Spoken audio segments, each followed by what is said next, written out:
Buenas y santas, queridos hermanos, volvimos a encontrarnos en esto que dimos en llamar Concilium, una reflexión acerca de qué es la Iglesia.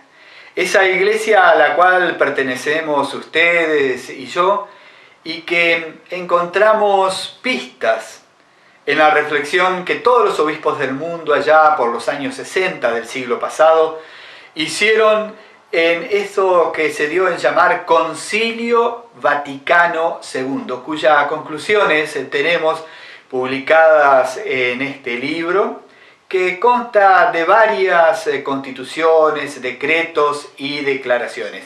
Concretamente, el libro, la Constitución Dogmática Lumen Gentium, que hemos tratado ya de entrar, de conocer, de comprender, de ir gustando todas aquellas cosas que la Iglesia dice de sí misma, a la luz de la palabra de Dios, a la luz de la revelación. Y en ese capítulo primero, con el cual se introducía la visión de lo que la Iglesia es, se nos la presenta como misterio, es decir, como algo que podemos entender, que podemos comprender solamente a la luz de la fe en la palabra de Dios, en aquello que Dios ha revelado, que es un misterio grande frente a lo pequeño que somos nosotros.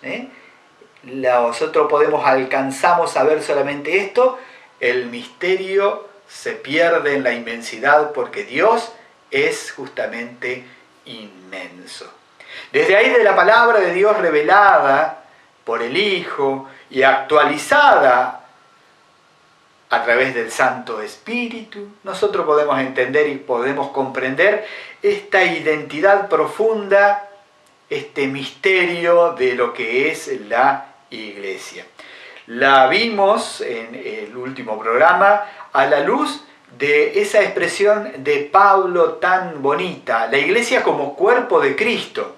A su vez también vimos que estaba animada por el Espíritu Santo como alma de la Iglesia, como aquel que la santifica, como aquel que dentro de nosotros ora y da testimonio, como aquel que la habita a la Iglesia, a su vez también la provee y la gobierna. Pero llamamos la atención, el concilio nos llamó la atención, que no podemos identificar ni a la Iglesia con Cristo, ni a la Iglesia con el Espíritu Santo.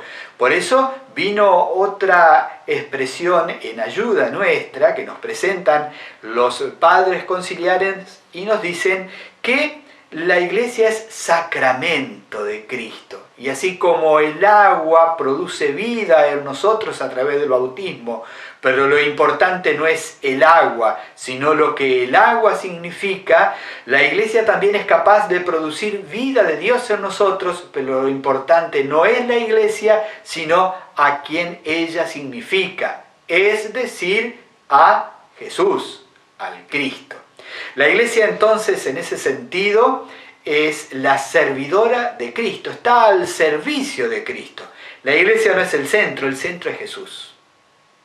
Y esto es muy importante, que siempre lo tengamos en cuenta para nuestra vivencia de fe y para nuestra pertenencia a la Iglesia. En la Iglesia servimos a Jesús o no servimos para nada. Nadie, ni el Papa, si no sirve a Jesús, no sirve para nada. La Iglesia entonces está en esa referencia. Referencia, podemos decir así, a sus orígenes, a aquello que le dio nacimiento, le dio entidad, la hizo surgir, la quiso como propia. Entonces la Iglesia es servidora a Cristo. Ahora bien, Cristo cuando viene anuncia, dice tan lindo Marcos, ¿no? El reino de Dios está cerca, conviértanse y crean en la buena noticia. Y toda la acción de Cristo en ese sentido es un preparar el reino de Dios. Un reino que ya se está haciendo presente con Jesús, un reino que ya está instaurado, un reino que todavía no llegó a su plenitud. Y así entonces la iglesia es servidora de Cristo, pero a su vez también es servidora del reino de Dios. Y hace referencia al reino de Dios. El punto 5 de la Lumen Gentium habla justamente de este misterio del reino de Dios, de este misterio del reino de Dios al cual la iglesia está llamado a servir. Nos dice que este misterio de la iglesia se manifiesta en su misma fundación. Concretamente dice, pues nuestro Señor Jesús dio comienzo a la iglesia predicando la buena noticia, es decir, la llegada del reino de Dios prometido desde los siglos en la Escritura. Porque el tiempo está cumplido y se acercó el reino de Dios, como dice dos citas, ¿no? Hay concretamente la de Marcos 1.5, pero también dice, bueno, fíjense, confronten con Mateo 4.17, ¿no? Entonces, la iglesia se identifica con Cristo y nos dice el concilio, ¿y qué hizo Cristo? Anunciar el reino, el reino que ya está cercano. Y ese reino, ¿a dónde lo podemos ver? ¿Cómo sale a nuestro encuentro? Algo muy importante que nosotros tenemos que tener presente, que los judíos de la época de Jesús, por ahí algunos no lo terminaban de entender, los apóstoles tampoco, Los apóstoles tampoco lo terminaban de entender de una. Pensaban que el reino era un lugar, concretamente era el pueblo de Israel, que se iba a venir un rey, un Mesías, al cual estaban esperando, que iba a conquistar Israel y después de conquistar Israel, la tierra de Israel, liberarla de los romanos, a partir de ese momento sobre todo el mundo el reino de Dios se iba a extender. ¿Y qué significaba? Que iba a haber un Mesías político, podríamos decir así, un caudillo, un militar, como quieran decirle, que iba a con mano férrea gobernar al mundo en el nombre de Dios. Y eso le decían el reino de Dios, y estaban esperando a ver quién podía llegar a ser. Y por ahí surgía alguno y por ahí surgía otro. Y algunos pensaban, uy, este Jesús seguramente es el Mesías, es el rey que viene y prometido. Y Jesús en verdad era el rey del reino de Dios, pero el reino de Dios no es de este mundo, nos diría Jesús. Tiene otra realidad distinta a la que ustedes están pensando. Y entonces nos surge la pregunta a nosotros, ¿qué es el reino de Dios? Si no es un lugar geográfico, no es un poder político o un poder económico. ¿Qué es el reino de Dios?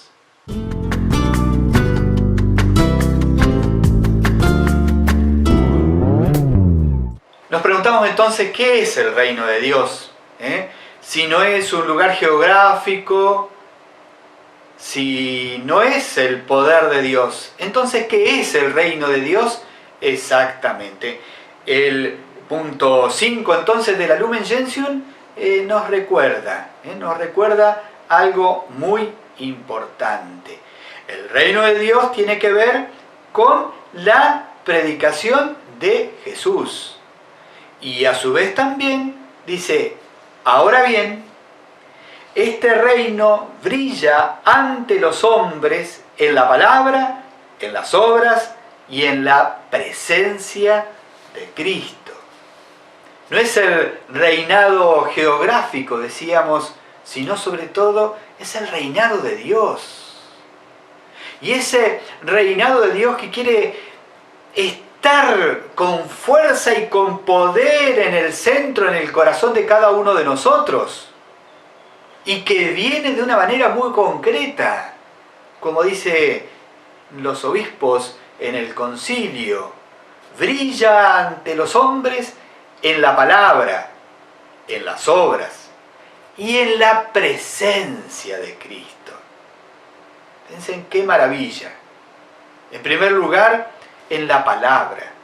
en aquello en que Jesús dice. Esa palabra que es, como él mismo ha dicho, semilla sembrada en el campo. Y cuando aquellos que la escuchan con fidelidad, se agregan a la pequeña grey de Cristo. Esos son los que recibieron el reino. Después la semilla va germinando poco a poco, crece hasta el momento de la cosecha. La palabra de Jesús trae el reino, y es el reino. Pero también las obras, no solamente los gestos de encuentro que Jesús tenía con tanta gente, sino esos grandes gestos de amor que él realizaba y que nosotros decimos los milagros de Jesús. Y los milagros que hacen confirman que el reino de Dios ya llegó a la tierra. Un día Jesús le dijo a los que estaban ahí: si yo expulso los demonios por el dedo de Dios, sin duda que el reino de Dios ha llegado a ustedes. El milagro. Pero sobre todo, el reino de Dios, ¿dónde se manifiesta? Se manifiesta en la persona misma de Cristo, que es el Hijo de Dios y el Hijo del hombre, que vino a ser a servir y a dar su vida en rescate por todos. Muy bien. Ese Cristo que da vida, que da su rescate en la cruz y en la resurrección, en la donación del Espíritu, hace que sea posible ese reinado de Dios, ya desde ahora en el corazón de cada ser humano. Ya desde ahora en el corazón de cada ser humano, hasta que se llegue a la plenitud total. Hasta que entremos al reino de Dios, o como le gustaba decir a Jesús, hacia la casa del Padre. El reino de Dios, el reinado de Dios, donde estaremos cara a cara con el Señor, donde lo veremos tal cual es. Bueno, frente a todo eso, la Iglesia tiene una misión. La Iglesia, decíamos, es servidora de Cristo, pero también es servidora del reino de Dios. Servidora del reino de Dios. Y nos dicen los padres conciliares, continúan diciendo: por esto, la Iglesia, enriquecida con los dones de su fundador y observando fielmente sus preceptos de caridad, humildad y abnegación, recibe la misión de anunciar el reino de Cristo y de Dios e instaurarlo en todos los pueblos. Doble misión. La del anuncio y a su vez también la de instaurarlo, es decir, plantarlo, hacerlo que esté presente. Pero sigue todavía: y constituye en la tierra el germen y principio de ese reino. Y mientras ella paulatinamente va creciendo, anhela simultáneamente el reino consumado, y con sus fuerzas espera y ansía unirse con su Rey en la gloria. ¡Qué maravilla! Esta misión entonces, ¿no?, de anunciar, de instaurar el reino, pero a su vez también, acá hay una cuestión, dice, es el germen y el principio. Por lo tanto, la Iglesia no es el reino de Dios, es el germen, la semilla, el principio de ese reino. El reino de Dios es mucho más grande y mucho más amplio que la Iglesia, porque es Dios, y es Dios que está. Es Dios que está en todo lado. Y la Iglesia tiene el servicio al reino, el servicio a anunciar, a instaurar, a hacer crecer el reino y el reino de Dios. Fíjense cómo entendemos la Iglesia justamente a la luz del misterio de Dios. Por eso les decía en un programa anterior, hay muchas figuras, imágenes de la iglesia que ayudan a entender de manera concreta esto es lo que es la iglesia. Imágenes que son plásticas, que nosotros las podemos ver, palpar, entender, porque son de la realidad cotidiana, pero hablan mucho más. El punto 6 habla de las diversas imágenes o figuras de la iglesia. La compara con un redil o un corral, que tiene una sola puerta, la puerta es Cristo, de la cual Cristo es el pastor de las ovejas. La compara con un campo o arada de Dios, tierra de labranza, en la cual el agricultor que planta la viña escogida es Dios. Y es Cristo el que le da fecundidad a los sarmientos. Se habla del edificio de Dios, la casa de Dios, la habitación de Dios en el Espíritu, la tienda de Dios, el templo santo, la iglesia que camina. Son todas expresiones muy bonitas, están en este punto 6 de la Constitución Dogmática Lumen Gentium y que nos están hablando algo que nosotros tenemos que intuir. A la iglesia, si la queremos entender con conceptos humanos, con conceptos de este mundo, hacemos agua, no se entiende. La vamos a entender solamente desde el misterio de Dios y desde allí la vamos a comprender como lo que es, como pueblo de Dios. Bendiciones para todos.